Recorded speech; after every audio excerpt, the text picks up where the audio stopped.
Sekarang mari coba kita simak ini ya pernyataan dari Kepala Kantor Wilayah Kementerian Agama Jawa Barat ketika mendatangi Pondok Pesantren Al Zaitun yang terletak di Indramayu. Ini ungkapannya, coba kita simak nih ya. Apa yang Bapak dapatkan selama kunjungan di Al Zaitun ini, Pak? Ada hal yang kami pelajari seperti kemandirian pesantren. Jadi santri itu bukan hanya menghafal kitab atau pelajaran agama, tapi di agrobisnis juga dipelajari, kemudian di teknik elektronik juga dipelajari. Jadi inilah menjadi salah satu program prioritas Kementerian Agama itu adalah kemandirian pesantren itu seperti ini. Baik. Tentang apa yang selama ini menjadi viral, gimana Pak tanggapannya, Pak? Ya, memang jadi kemungkinan jadi ada satu. Maaf ya, kok kayak ragu-ragu ngomong atau kayak maaf ini ya, kayak takut gitu ya, ada apa sih? Coba kita lanjut lagi videonya. Itu kegiatan yang menurut di sebagian masyarakat itu tidak biasa, tapi dari sisi syariat, menurut kajian berbagai sumber ya tidak ada yang yang dikatakan menyimpang itu dari syariat gitu. Tidak ada yang menyimpang dari syariat ya.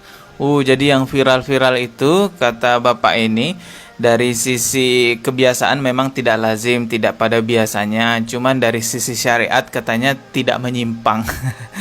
Duh, coba kita simak lagi ya. Jadi hanya tidak lazim yang dilaksanakan kebiasaan di masyarakat. Hanya tidak lazim tapi tidak menyimpang katanya. Katanya Bapak ini ya. Kalau saya lihat di sini tadi daftar namanya itu Kepala Kantor Wilayah Kementerian Agama Jawa Barat. Beliau selaku itu ya. Secara tidak langsung membenarkan lah ya azannya semacam itu, sholatnya semacam itu. Bahkan tadi nih kita ulang lagi coba ya yang bagian ini. Tapi dari sisi syariat, menurut kajian berbagai sumber ya tidak ada yang yang dikatakan menyimpang itu. Dari sisi syariat tidak ada yang dikatakan menyimpang. Dari syariat gitu. Jadi hanya tidak lazim yang dilaksanakan kebiasaan di masyarakat. Hanya tidak lazim tapi tidak menyimpang. Itu kata Kepala Kantor Wilayah Kementerian Agama Jawa Barat. Apa yang bisa Bapak sampaikan kepada netizen, Pak, supaya tidak terjadi benturan-benturan di media sosial, Pak? Ini coba dengar ini.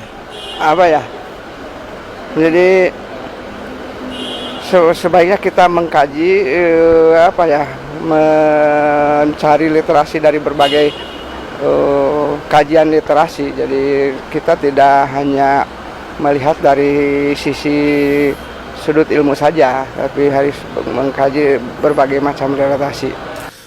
Pak, mau dicari dari berbagai literasi manapun, mau cari dari berbagai referensi manapun, menggabungkan orang kafir di sholatnya umat Islam itu nggak boleh, Pak. Bapak mau cari dalilnya dimanapun itu tetap tidak boleh, Pak. Nggak bisa kita katakan itu hanya tidak lazim, namun tidak melanggar syariat. Tidak melanggar dari mana ada orang kafir di situ. Termasuk juga menjadikan wanita sebagai khotib sholat Jumat. Mau cari literasi, mau cari referensi dimanapun, tetap itu terlarang, Pak, di dalam agama Islam. Nggak ada, mulai zaman Rasulullah sampai zaman sekarang tidak pernah itu terjadi. Sekelas tim Kementerian Agama mengatakan bahwa itu memang tidak lazim tapi tidak melanggar syariat. Wah, nauzubillahi min zalik. Ini syubhat yang sangat berbahaya bagi umat Islam di Indonesia.